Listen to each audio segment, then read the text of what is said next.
Air ambulance প্রস্তুত থাকলেও শারীরিক অবস্থা বিবেচনায় সাবেক প্রধানমন্ত্রী বেগম খালেদা জিয়াকে এখনই বিদেশ নেওয়া হচ্ছে না বলে জানিয়েছেন তার ব্যক্তিগত চিকিৎসক AZM জাহিদ হোসেন। মেডিকেল বোর্ডের পরামর্শে তাকে লন্ডনে নেওয়ার সিদ্ধান্ত হবে বলে জানান তিনি। শনিবার বিকেলে রাজধানীর এভারকেয়ার হাসপাতালের সামনে এক প্রেস ব্রিফিংয়ে এসব কথা জানান ডাক্তার জাহিদ। বিএনপি ভারপ্রাপ্ত চেয়ারম্যান তারেক রহমান সার্বক্ষণিক খালেদা জিয়ার খোঁজ রাখছেন বলেও জানান দলের স্থায়ী কমিটির সদস্য সাইরাস মাহমুদের রিপোর্ট।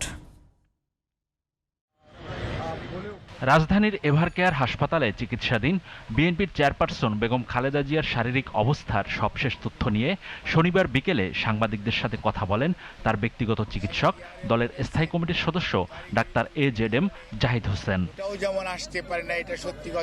ডাক্তার জাহিদ হোসেন জানান, এয়ার অ্যাম্বুলেন্স প্রস্তুত আছে, তবে খালেদা জিয়ার বিদেশে চিকিৎসা নিতে যাওয়ার বিষয়টি নির্ভর করছে একান্তই তার শারীরিক অবস্থার ওপর। শারীরিক অবস্থাই বলে দিবে যে ওনাকে কখন বিদেশে চিকিৎসার জন্য নিয়ে যাবে অথবা নিয়ে যাওয়া হবে।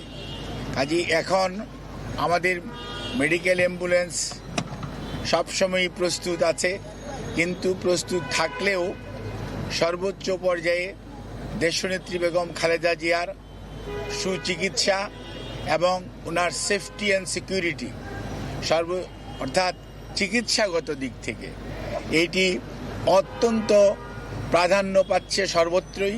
তিনি জানান, এয়ার অ্যাম্বুলেন্স আসলেও খালেদা জিয়া ফ্লাই করার অবস্থায় ছিলেন না। ওটাও যেমন আসতে পারে না, এটা সত্যি কথা। অন্যদিকে মেডিকেল বোর্ডের সদস্যগণ জরুরিভাবে মেডিকেল বোর্ডের সভা করে এবং একসাথে বসে সিদ্ধান্ত নিয়েছিল যে ওই মুহূর্তে ওনার ফ্লাই করার সঠিক হবে না।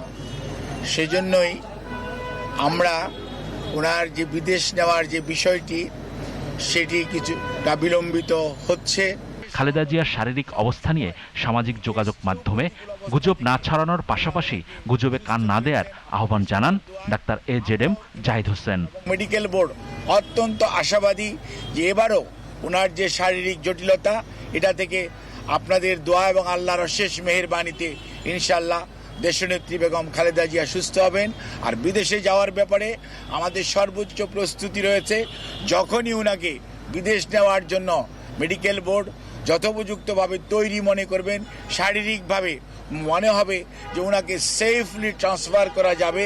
কারণ মনে রাখতে হবে 12 থেকে 14 ঘন্টা যখন আপনি এয়ার ফ্লাই করবেন, তখন যে হাই অল্টিটিউডে মানুষের শারীরিক যে পরিবর্তন হয় সেটির সাথে খাপ খাওয়ানো একজন অসুস্থ মানুষের পক্ষে সব সময় সম্ভব হয় না। কাজে এই জিনিসটি খেয়াল রেখে আপনারা দয়া করে বিভ্রান্ত হবেন না, দয়া করে কেউ বিভ্রান্তি ছড়ানোর চেষ্টা করবেন না। এদিকে শনিবার বেলা 3:20 দিকে এভারকেয়ার হাসপাতালে আসেন দলের ভারপ্রাপ্ত চেয়ারম্যান তারেক রহমানের স্ত্রী ও খালেদা জিয়ার পুত্রবধূ ডাক্তার জুবাইদা রহমান। শাশুড়ির শয্যা পাশে থাকতে লন্ডন থেকে শুক্রবার ঢাকা এসেছেন তিনি। Cyrus Mahmud, GTP news, Dhaka.